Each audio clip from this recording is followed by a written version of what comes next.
The channeled message that caused me the greatest pain of my life. I did literally sob for 3 days when this message came in. It was just me and my tears and my pain. I sat with it. I was with it. I was present to it.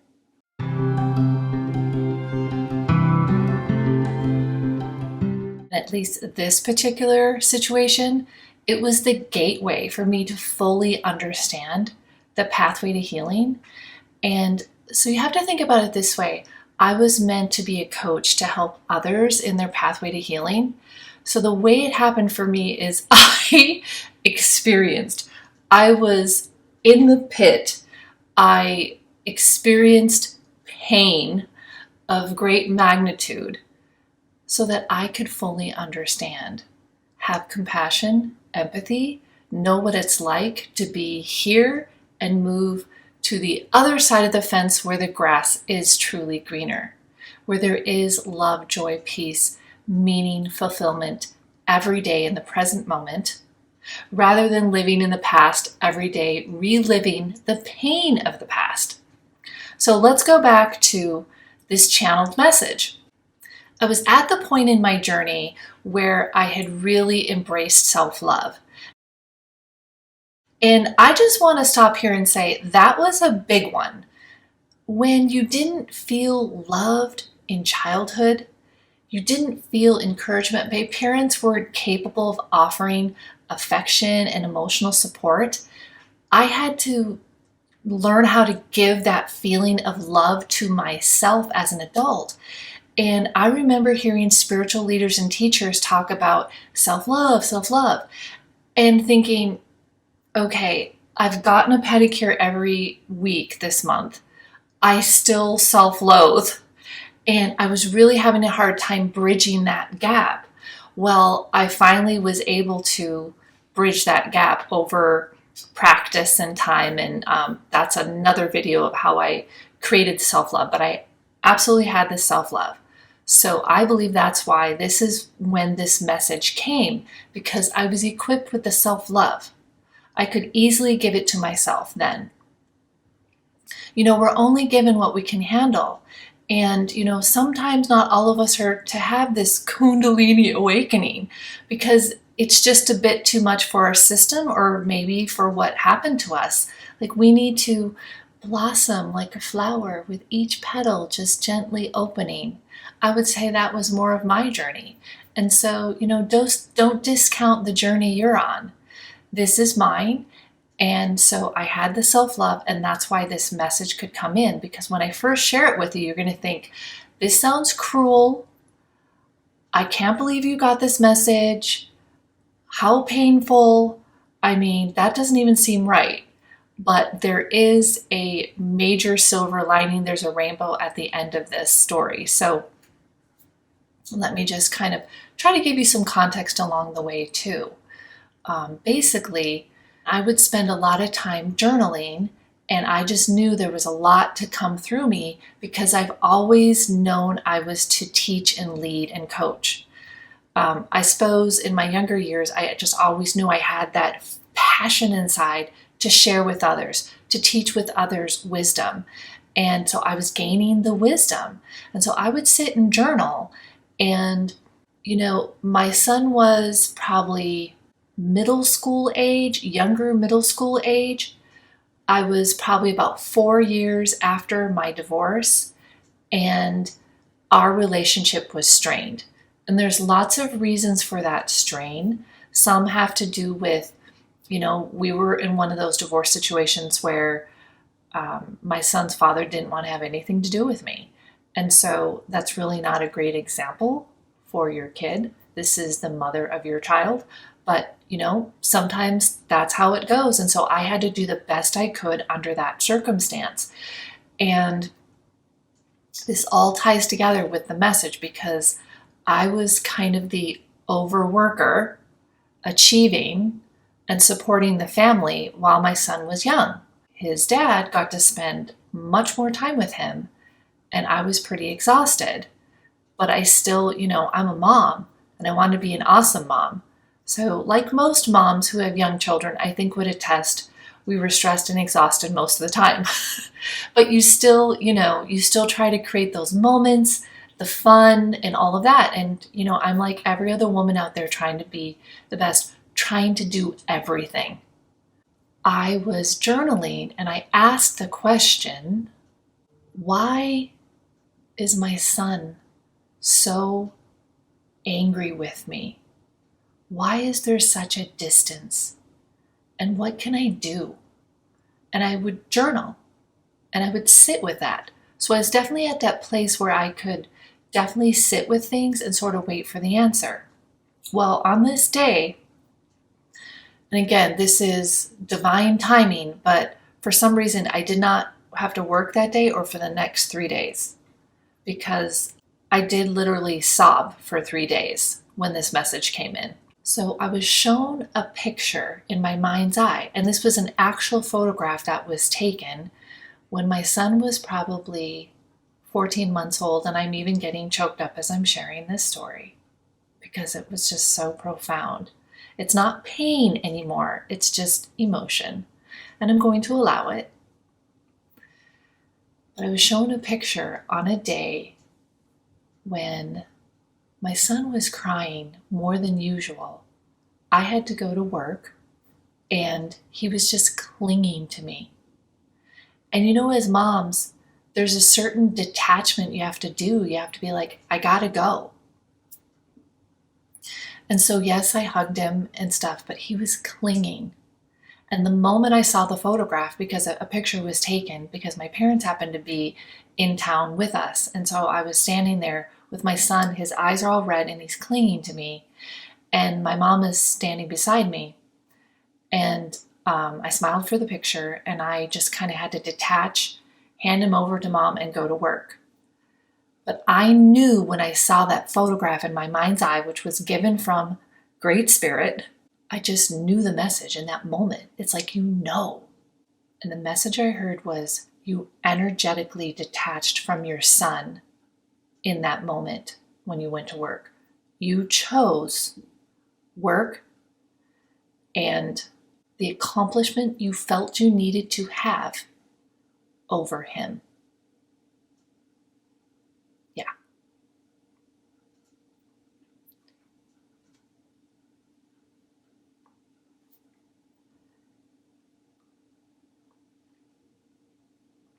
I haven't talked about this in a long time. So it stunned me. And in that moment, I immediately knew it was true. And I started sobbing.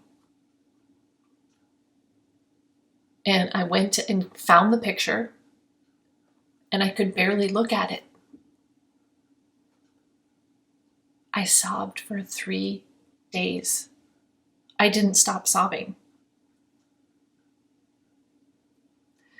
Now, again, I know you're thinking, that sounds so cruel that you're shown this. But again, I had this self-love. I knew that. I knew that I was taught I could love myself through anything. But this was a test. Could I love myself through knowing I detached energetically from my son so that I could go to work and do what I felt at that time I needed to do? Yeah, that's a true test of self-love. Loving yourself even in really poor choices, possibly that you've made. But I am a believer that all things work together for the good of those who love. And that's a Bible verse. Who love God, who love great divine spirit, Holy Spirit. But in that moment, I just knew I had to grieve. And so I grieved. And I went nowhere. I literally visualized myself sitting there, looking out the window, and just literally, I couldn't stop the tears. I couldn't stop them. I cried a lake, maybe an ocean, those 3 days. It didn't stop. And I would put the picture away, and then I'd bring it out again, put it away, bring it out again.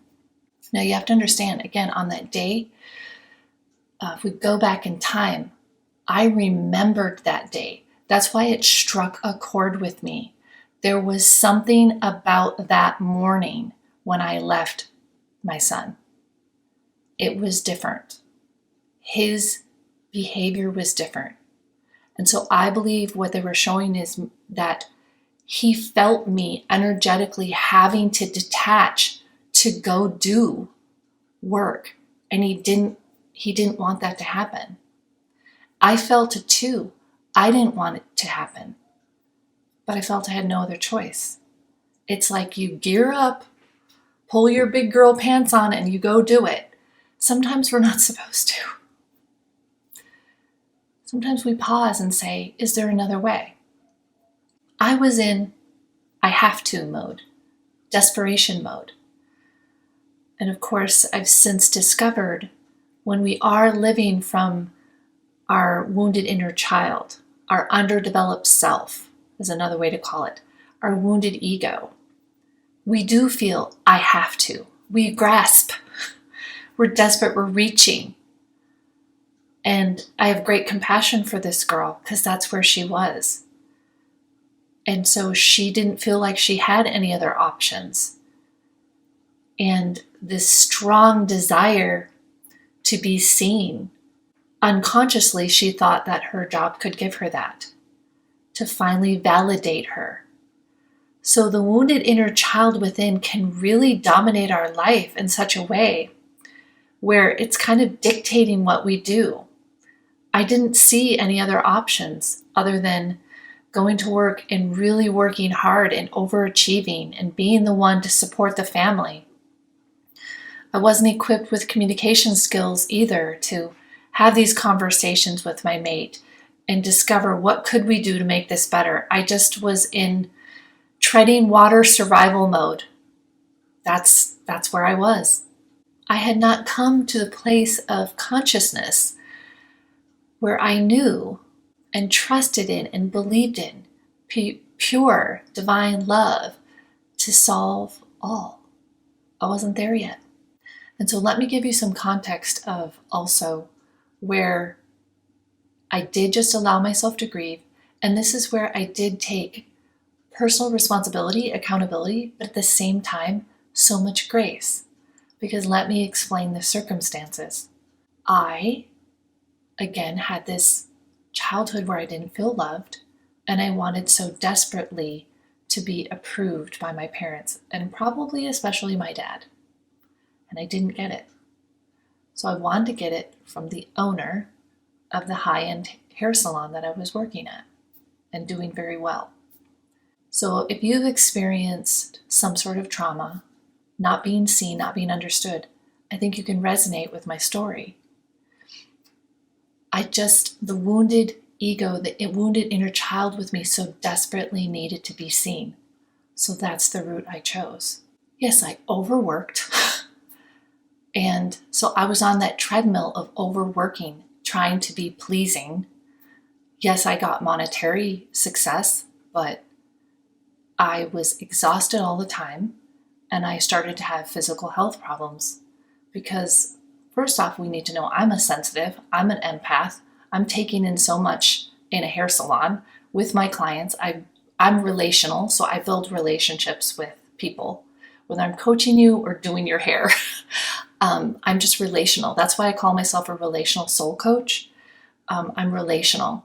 I teach you how to be relational to yourself and to others, and it's soulful.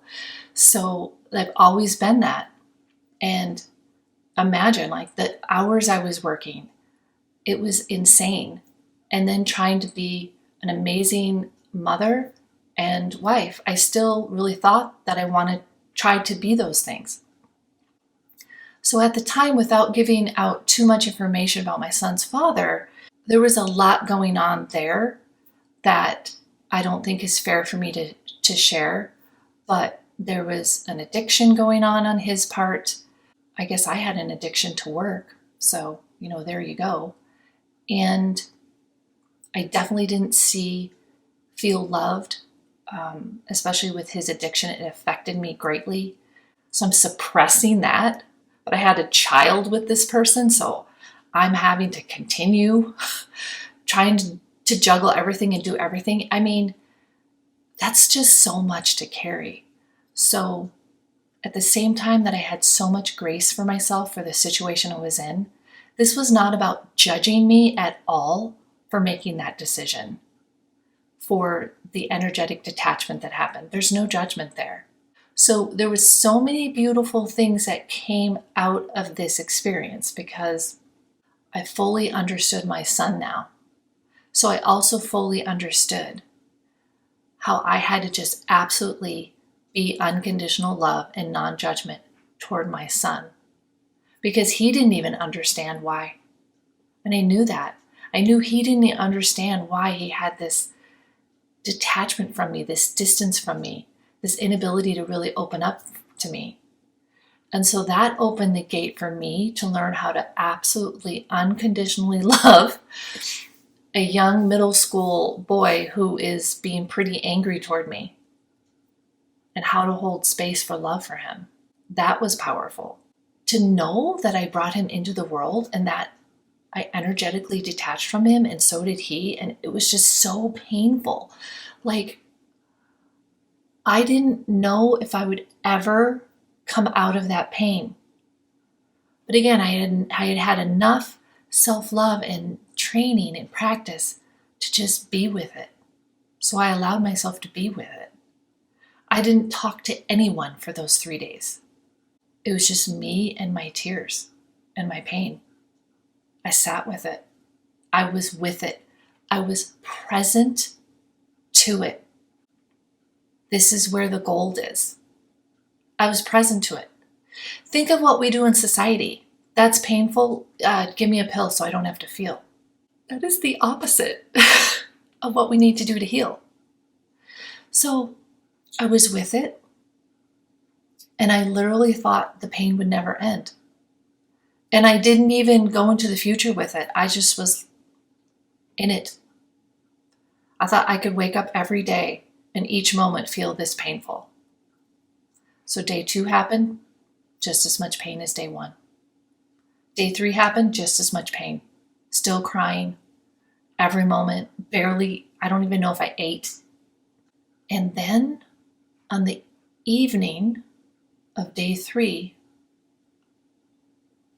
magic happened, and I literally stopped crying and I felt healed. It just happened all by itself, and I believe that is how it can happen for you too. I literally allowed myself to cry for 3 days, be present to the pain, and just all of a sudden the cloud lifted, the heaviness lifted, all of it lifted. It all lifted. I felt loved, I felt good. It was done. And of course I kind of joke, like, on the 3rd day I rose again. That's literally how it felt. In that moment, my son, he must have been also at his father's that whole time. And I called them both up and I said, can I please come over? I have something to share. And they said, sure. And so I drove over there and I shared with them. I apologized. I asked for forgiveness.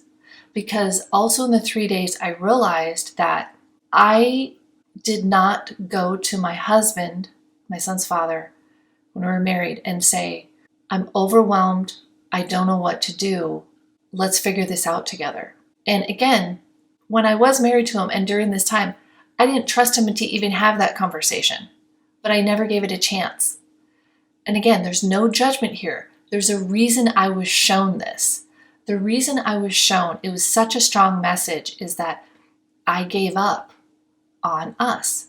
He did too, but I have to look at myself. That's the thing. You have to look at your own self and learn from your own wounds, your own inner child, your own pain.